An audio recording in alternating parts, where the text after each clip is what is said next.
Hey guys, we are here for your first social studies lesson that you will be learning from home.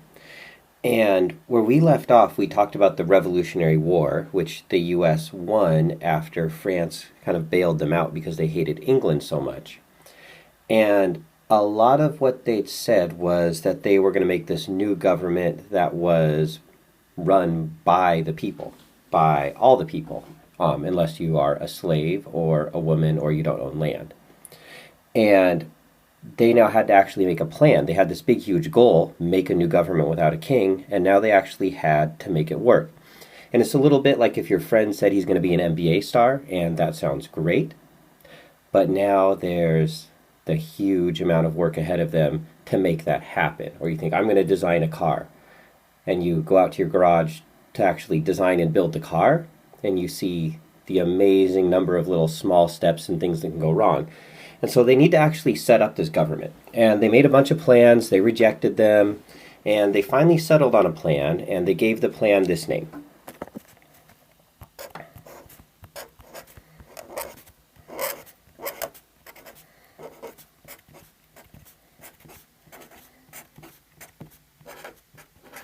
And the word constitution means what makes something up, like what something's made of. Like you could say you are constituted of cells, right? So it's what makes something up. So they're saying these are like the laws and rules that will make up this new nation. And the Constitution specifically is talking about the laws and rules that will make up this new government.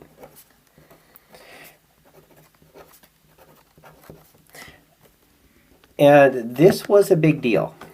This was the first time this had been tried. Most everybody thought this would fail horribly. Everybody else in the world was watching this like a little science experiment, like a little kid who put too much of a chemical inside a glass during a science experiment and you think it's going to go wrong. And they really wanted to see what would happen, especially because if it went right, it would be a big deal. A lot of people who are rulers in other parts of the world would be watching.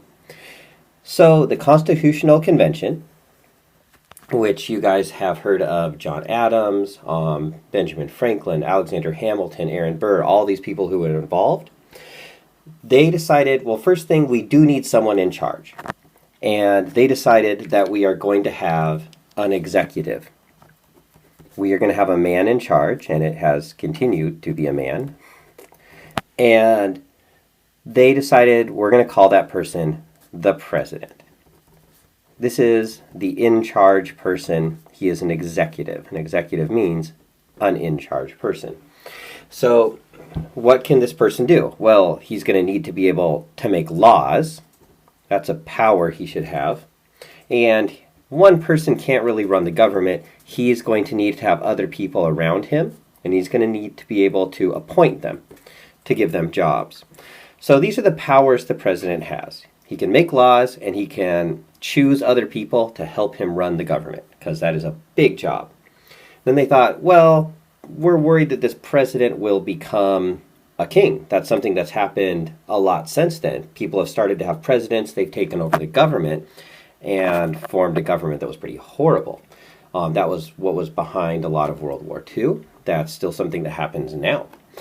And so they said, we better have another branch of government. They thought of it as kind of like a tree with the people as the trunk. And one branch is the executive, the person in charge, the people he appoints, the laws he makes.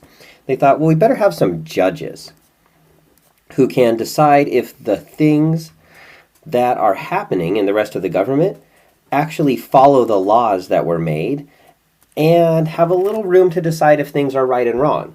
And so they came up with the judicial branch, another branch of government, and shockingly, they judge things.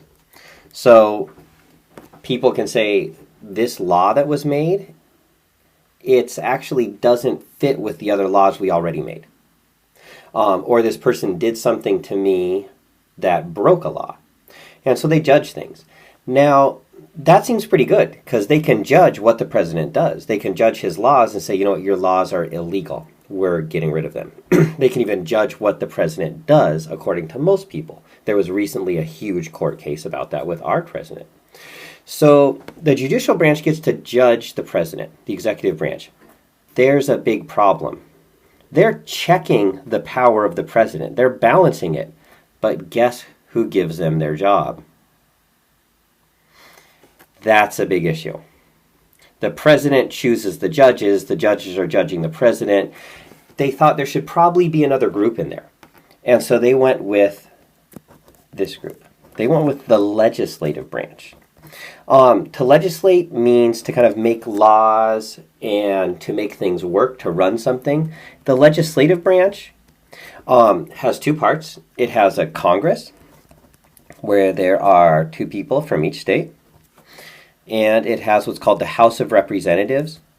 And it also has representatives from each state, but it's based on how many people live in that state. So California has a lot more representatives than Hawaii. So they came up with this House of Representatives, and they said, you know what, President? When you appoint a judge, you can't appoint anybody you want.